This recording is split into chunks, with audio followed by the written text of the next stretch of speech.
안녕하세요. 지난 4월 결산에서 금융 순자산이 드디어 1억 원을 넘었습니다. 4월 말 기준 금액은 1억 1267만 5215원이었습니다. 분명 의미 있는 숫자이기는 한데 막상 지나고 보니 담담했습니다. 기쁘지 않았다는 뜻은 아니고 이제부터가 더 중요하다는 생각이 먼저 들었습니다. 원화로 1억은 넘겼는데 이걸 달러 기준으로 봐도 같은 의미일까? 이번 영상에서는 그 얘기를 해보겠습니다. 요즘 뉴스만 봐도 환율, 유가, 물가 얘기가 계속 나옵니다. 미국 이란 전쟁 이슈까지 겹치면서 원유 가격 얘기도 자주 보입니다. 이런 흐름을 보다 보면 자연스럽게 생활비 생각까지 이어집니다. 결국 우리는 수입 원자재 영향을 많이 받고 달러 가격이 오르면 일상 물가도 같이 자극받기 때문입니다. 그러다 보니 자산 목표도 원화 숫자만 보고 있으면 안 되는 것이 아닌가 싶었습니다. 지금의 원화 10억 원과 나중에 원화 10억 원은 같지 않을 수도 있기 때문입니다. 이걸 설명할 때 삼성전자 사례가 이해하기 쉽습니다. 2021년 1월 삼성전자 주가는 96,800원, 당시 환율은 1,097원이어서 달러로 바꾸면 약 88달러였습니다. 그런데 2026년 5월 4일 기준으로는 주가가 23만 2,500원, 환율은 1,462.8원, 달러 환산 가격은 159달러가 됩니다. 원화 기준 수익률은 140.2%, 달러 기준 수익률은 80.7%입니다. 둘 다 오른 것은 맞습니다. 다만 원화로 볼 때와 달러로 볼 때 체감은 다릅니다. 이 차이를 보면 자산도 원화 숫자만 보고 판단하면 놓치는 부분이 있겠다는 생각이 듭니다.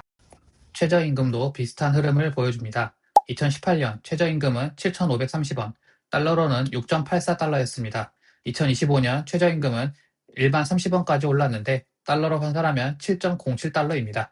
원화 숫자만 놓고 보면 많이 오른 것처럼 보입니다. 그런데 달러 기준으로 보면 변화폭이 생각보다 크지 않습니다. 이걸 보고 있으면 원화 기준 상승이 그대로 실질가치 상승으로 이어지는 것은 아니라는 점을 다시 확인하게 됩니다. 그래서 저는 자산을 볼 때 원화만 보지 않고 달러 기준도 같이 보기 시작했습니다. 원래 구글 시트로 매달 말 순금융자산을 기록하고 있었는데 이제는 여기에 원화자산, 달러자산, 월말 환율까지 같이 적어두고 있습니다. 부동산이나 보험 해지 환급금은 빼고 순수 금융자산만 따로 추적하는 방식입니다. 이렇게 정리해 두니까 순금융자산이 얼마나 보다 환율까지 감안했을 때 자산이 실제로 늘고 있는지가 더 잘 보였습니다. 숫자를 보면 흐름은 나쁘지 않습니다. 2026년 1월 원화자산은 9,279만 8,710원, 달러 기준으로는 6만 5,031달러였습니다. 그리고 4월 말에는 원화자산이 1억 1,267만 5,215원, 달러 기준 자산은 7만 6,333달러가 됐습니다. 4개월 동안 원화로는 약 1,987만원, 달러로는 1만 1,302달러 늘어난 셈입니다. 정리하면 원화 기준으로도 올라왔고 달러 기준으로도 같이 상승한 흐름이었습니다. 그런데 이 표를 계속 보다 보면 가장 눈에 들어오는 달이 하나 있습니다. 바로 3월입니다. 2월에서 3월로 넘어갈 때 원화자산은 9,865만 원에서 9,923만 원으로 58만 원 증가했습니다. 원화 기준으로는 플러스입니다. 그런데 달러 기준으로는 69,256달러에서 65,573달러로 3,683달러 감소했습니다.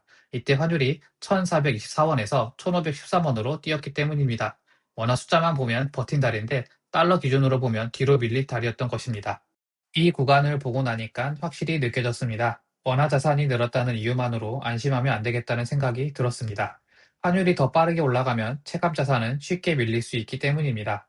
1월 월말 환율은 1,427원, 4월 말 환율은 1,476원이었습니다. 몇 달 사이에 49.1원이 오른 셈입니다. 결국 원화 자산은 환율 상승 속도보다 더 빨리 커져야 의미가 생기고 달러 자산은 이런 구간에서 방어 역할을 해줄 수 있다는 얘기가 됩니다. 다행히 4월은 흐름이 좋았습니다. 원화 자산은 전월 대비 1,343만 원 증가했고 달러 기준 자산도 1,760달러 증가했습니다. 이번에는 원화로도 크게 늘었고 달러로 봐도 분명히 증가한 달이었습니다. 최근 구간에서 LS 일렉트릭이 강하게 올라준 영향도 있습니다. 그래서 적어도 4월만 놓고 보면 환율 때문에 원화 상승이 희석된 달은 아니었다고 볼 수 있습니다. 원화 기준으로 1억을 넘긴 것은 첫 번째 기준점으로 의미가 있습니다. 그런데 여기서 멈추면 안 되겠다는 생각이 들었습니다. 이제는 원화 숫자 하나만 볼 것이 아니라 달러 기준도 같이 체크해야 하기 때문입니다. 그래서 다음 중간 목표는 달러 기준 10만 달러로 잡아보려고 합니다. 지금 환율 기준으로 보면 대략 1억 4천만 원 안팎이 되는 금액입니다. 앞으로는 원화 목표와 달러 목표를 같이 보면서 가는 편이 더 맞겠다는 생각입니다.